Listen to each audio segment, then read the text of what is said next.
Hi, everyone, and welcome to episode 3 of the Cargojet Pilot Podcast.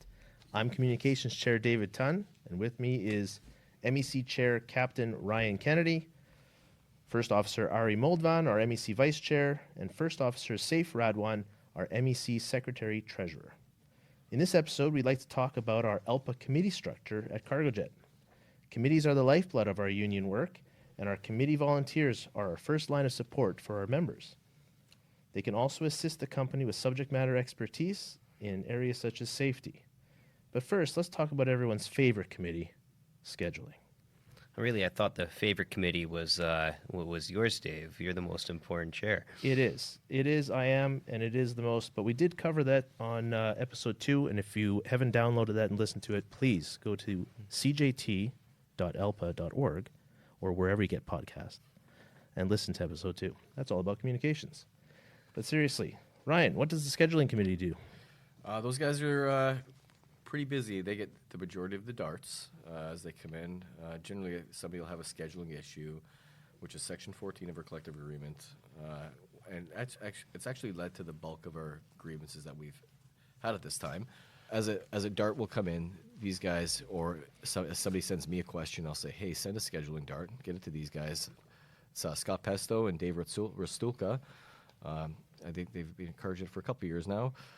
Very motivated and very eager to learn, and they're actually coming down to Washington in a couple of weeks to do or actually in about a week, I think, to do about a week. Course. Yeah, I'm going to doing a PBS course. To learn, what's that, position-based bidding? It is a preferential bidding system. Preferential bidding system. So many acronyms. Yeah, exactly. So these guys handle these darts as they come in. They'll coordinate with the company, find out if there's something missing in the collective agreement. I know when I was the grievance chair, we would see the scheduling darts as well, and you'd know if there was an active grievance, because a lot of these times they would overlap. So as a grievance chair, I would be able to redirect this to the grievance and pull them out, and then the ones that didn't quite rise to the level of an active grievance but could potentially be a grievance, they would engage and try and get a resolution and assist the member in kind of getting a resolution that sometimes was there to the satisfaction and sometimes it wasn't. It was a really challenging committee. I'm sure most of you know I was the scheduling chairman for the better part of 3 years. We have a lot of issues, a lot of them running from time free from duty, especially in the new duty regulations. I think there was quite a challenge, still is, but for quite a while on the interpretation of those rules. And it's getting better, though. It's certainly getting better. This isn't a Cargojet specific issue. This has been across virtually all carriers in Canada. The regs were... it was written by lawyers, yeah, I think? They were written by the Department of Justice lawyers previously, and with most regulations, the actual department in charge, in this case, Transport Canada, would write them. And, we all know how lawyers talk and write. Sometimes it can be really difficult to understand. Some of the other issues on there, too, have just been, relating to contract enforcement. And that's where I think a lot of our grievances are today. Yeah, I mean, that boils down to our current collective agreement. And again, Section 14, it's not really, there's a lot of ambiguity there that we're trying to close up and get firm language. It's either this or it's that, but it can't be both. And the company knows our position on this, and we're going to continue to kind of pursue that, to kind of close these gaps up, especially going into 2026. That's one of my big goals, is to get a firm foundation of what we're negotiating from. Because right now, as some people may know, there's a lot of soft spots there where what does this definition actually mean? One day it means this, someday it means that, and that's the stuff we're trying to kind of pin the company down. Well, it's either A or it's B, but it can't be both. And sometimes they like to have it both ways. Yeah, and it's getting better, and we're starting to cautiously optimistic. That's the key word I keep telling everybody. We're cautiously optimistic moving forward. That it seems to be we are finding alignment, and we do think we'll be able to find agreement on some of these things. It won't always be exactly what we want, but again, 2026 is around the corner, and we have to just go from there. Yeah, we'll get another chance there. But yeah, so for overall scheduling committee, these guys are I'd say the busiest committee. Actually, I don't know. Sometimes it comes in waves, but... the wave sometimes is everlasting. Yeah, well, actually, usually I think the waves spike up at the scheduling committee when we have a lot of attrition and staffing levels get low, and therefore... We do get a lot when a bid pack comes out or bid release. But I personally noticed that anytime staffing levels get low, the amount of scheduling, Creative scheduling. Creative chicanery. scheduling, I'll call it yeah. chicanery comes out, and then it leads to these surges, and that's the stuff we're trying to eliminate. And it takes time, which maybe this is the opportunity to end with the scheduling committee and hand it over to, I think, another very important committee that I was the committee chair was. With the G. The Yeah, grievance the committee. grievance committee chair. Yeah, I mean, and when we started, so we'll start there. When we switched to Alpha, I don't think Unifor filed any grievances. Maybe one, I was told. It was really, there was just not a I culture did of- file a step 1 for the Truth and Reconciliation holiday, but that followed into Alpha. We took a couple of years to deal with that one. Okay, so I mean, that was the only tool we had to really force the company to address anything. We have hotel committees, we have jump seat committees, we have all these other committees that the company can just essentially ignore. When you file a Yeah. grievance, it forces them to address this issue. And so we did that for a while, and I think what was happening is the company just decided to ignore things, and these things started to pile up. And then I think it took about 2 years of this stack of grievances piling up before they started to pay attention and realize that, hey, we can't continue like this, and therefore arbitrations started to kind of pile up, and arbitrations are expensive. Both parties have to pay lawyers, both parties have to pay arbitrators, and I mean, these guys are It's time consuming. time-consuming. And the one thing the money, kinda- it's big bucks to do these things. I think the time consuming is probably the number one message when it comes to the grievance committee. When you file a grievance, unless we can resolve that politically or amicably, it's going to be a 2-year process, at least at this point. Arbitrators Sometimes are longer. sometimes longer, absolutely. Arbitrators are not always available.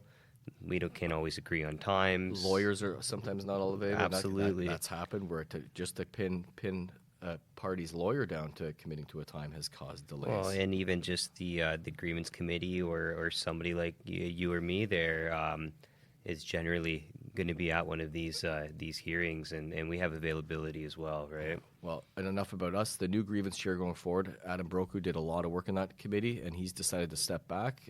We thank him for everything he's done, and going forward, Fantastic job, yeah. Alex Siros will be taking charge there. He's got a lot of experience. He was the MEC chair at Cargojet. He's very knowledgeable. He's a guy that I reach out to a lot to just bounce ideas off and discuss things and get some perspective. We don't always agree on things, but we can always, sometimes I don't mind getting into it, guys, but at the end of the day, we can always, it's always solid conversation and we get places. So very confident in his abilities going forward to take over that file. And I think anybody who knows Alex, he'll know this. He's a sharp. He's passionate. He's engaged, and he's sharp. So Yep. So our membership committee, we have a membership committee, is a link between our group's relationship with Alpa National as well as with the company. Safe, how does this committee help our brand new pilots? We have a lot of brand new pilots nowadays with the company. How does that help pilots who have just joined the company? Yeah, so we've been getting a lot of pilots from all over Canada, and some may not have been with an Alpa carrier previously. So just getting them oriented with the Alpa, the resources, letting them know about our $20,000 life insurance, for example. If you're an Alpa member, that comes with the membership, seniority draw. There's a lot involved with that, and just kind of getting everybody informed and letting them know that we've got your back and letting them know who to reach out to. And they're a great conduit to help us as well, like running a membership list, finding out where people live in the country, helping us organize the event like that family day. That was the membership committee assisted quite a bit with that, and basically anything membership and outreach with an Alpa and within just our MEC. yeah, and let's say the committee chair for that is Sir Wijapala. He's been with us for a couple of years, and first officer based out of Vancouver. Yeah, and he's doing a good job. Yeah, and I think probably just talking to him, making sure that people are actually registered. It's an interesting thing now that Alpa is so prolific. What is it? 77,000 pilots around the world. Well, Canada and the United States that we represent, and 95% of the Canadian pilots. So you're almost always coming from a property that was Alpa or is Alpa now. And certainly, if you're going to stay in Canada and you leave Cargojet, you're likely going to go to another Alpa property. Yeah, so very good point. What we're trying to make everyone aware of is that you're not necessarily a Cargojet pilot or an Air Canada pilot or a WestJet pilot, but you're an Alpa pilot, and this is going to hold true probably through the rest of your career. So, Thesura is he makes sure that everyone is registered. If you're not registered, you're not signed up, you don't have access to the website, you don't get the comms. Can't vote. You can't vote, you don't get the information. If you don't get the information, you don't get the insurance. Yeah. So I know we keep lists of that. By register, you're saying joining the association. Yeah, exactly, joining or transferring. Yes, transferring is very important. We've had a lot of issues with previous Alpha pilots that didn't transfer. Right, exactly. So, okay, so we do have a couple good, unique committees. One of them is the Financial Analysis Committee. And say if you were the chair of that just previous to this role, what was up with that? Yeah, so the Financial Analysis Committee is a relatively new committee. The goal was to inform the membership about our performance in each quarter and annually. So we want to take that data and present it to our membership and also present it to ourselves so we're properly informed so when we're making decisions down the line. And also there's a lot of collaboration behind the scenes that we're not reporting to the membership with EF&A, Economics and Financial Analysis here at ALPA. Yeah, for sure. I remember I kind of helped spool that committee up about a year ago, and I think the big goal was to let the company know that we're paying attention as well, and we're going to need this to rely on this information come contract negotiations. And so we have Jeff Alexander in that role, and I think it's Gabe Cormier. Is that who's joining him recently? Gabe Cormier. Gabe Cormier. He's another very sharp young man, and I think those two guys will really help us out and really kind of.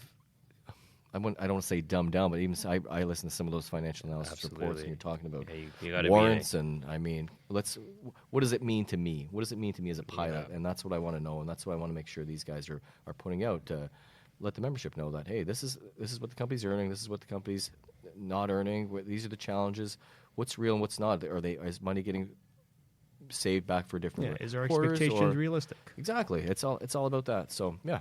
I guess next committee, if I'll take it, let's say it's probably the biggest committee. Or if you want to handle this one, Ryan, this is the Central Air Safety Committee. Is that what you were thinking of? Yeah, absolutely. That is the largest committee, and I'm not going to say the smartest committee, but these guys are pretty on point with what they're. I guess I'd say that because a lot of the stuff is I don't have a lot of knowledge on. There's a lot of acronyms, and I'm still kind of bringing myself up to speed on what these guys deal with. These guys, it's. The two chairs, there's Ian Monroe as the chairman and Dean Atkinson are the CASC vice chairman. Two training captains, Check A's. These guys have been around for a while. A lot of this stuff that comes in, it's nice to have this solid committee structure that when we don't know something, we send to these guys, and these guys run with it. I think these guys are down in Washington right now at a training event. The one thing to really touch on with these guys is they're essentially apolitical. Their focus is on safety. And that's where they come in with the the flight data monitoring program. They run that. Yeah, so they work closely with the company in a safety-minded sort of orientation. Yeah, Absolutely. The main focus, is apolitical, safety-oriented, and find ways to collaborate with the company and improve safety. Improve safety overall. Yeah. Anytime, I'd say they take the second highest amount of the darts that come in. So. Underneath the CASC, there's some subcommittees. So there's three of them. There's the training committee, the security committee, and the flight time and duty time committee. So Bill Sherwood's doing the training committee. In his kind of role, it's something we're just spooling up again and hoping to get more collaboration with the company to help with, say, upgrade assessments. That's currently about to be filed as agreements because it's outside of the collective agreement. The company doing this taking this new process, while we understand some of the merits of it, we've told the company that let's in future come to us and talk about these things. The next committee would be Mark Kenwood, who is the chair of the security committee. He just was very helpful with the company in dealing with the Quito hotel issue. Yeah, the Quito issue, as some of you might know, there's I guess a political situation in Ecuador. Was it a coup or was it a prison breakout? Something drug-related, I believe. Gangs and cartel action. Either way, these guys were like right on it. And in fact, even United had reached out to our guys because they basically forefronted the research and the figuring out like the solution for going into Quito during this kind of political turmoil. So they Yeah, they figured it out. They worked collaboratively with the company. They eliminated layovers there for a period of time, and came up with solutions to ensure that our pilots could get out of that country in case something bad did happen. Yeah, Mark. I know Mark had said he's actually was collaborating quite a bit, reaching out to him for data. And again, this is the message we want to send to the company that hey, we can disagree with over here, but there's also ways we can work together over here to ensure everybody's safe and the company's healthy and we're healthy. So, And speaking of security, I just want to tell the membership here, if you're ever in a situation where security might be an issue, to utilize the ALPA Orange Card. There's a number there. You got to call it, and they'll put you in touch with the right people, and they'll make sure that you're taken care of if there's any security situation. 100%. I remember when we first did the Orange Card, and Shane was big on promoting this thing. You always thought if it was an accident, it was an aircraft accident, but it's not. It's for anything. If you get into a car accident on a layover, when the guys went into the glycol pit, the first number they should have called was the Orange Card, and ALPA would have been involved, and I guess with not calling the Orange Card, it kind of activated some other processes that kind of are above my pay grade. But when it's speaking to legal, they said, yeah, if the Orange Card was called right away on that, an ALPA lawyer would have been on it right away, and they could have cut some of the extra. I guess They just really would assist in that kind of situation. It's really, really useful in foreign countries, especially outside of Canada and the United States. The most countries in the world do have an IF-ALPA associated pilot union, and ALPA can utilize those resources if required to send a representative from another affiliated union to come assist our pilots. You actually see the directory of all of that. It's on the ALPA app. But it's like you said, it's not just a security incident. You have an issue with customs. You have an issue with the police. Sometimes they're not as friendly in some of these countries. It doesn't. Yeah, when I think you got arrested in Mexico. Did you use the Orange Card? We weren't a ALPA member yet at the time, that's right. But we certainly would have if we didn't. We actually the first person we called was Shane Neville when he was the vice chairman of Unifor 7378. And on that note, the last subcommittee of the CASC is the Flight Time and Duty Time Committee, and this is actually none other than Shane Neville. He's been working on this for a while, and they really liaison with ALPA Canada, Transport Canada, and it's more of a national level thing where they're helping to understand what's happening at the ground level with airlines. How are these new regulations evolving? Where are the pinch points? Where's the language not working? And there's quite a few revisions that are already coming out. And I think overall here, understanding the CASC, it's not my strong point. I was a grievance guy for a while. These guys were kind of on the other side of the office. Very important role.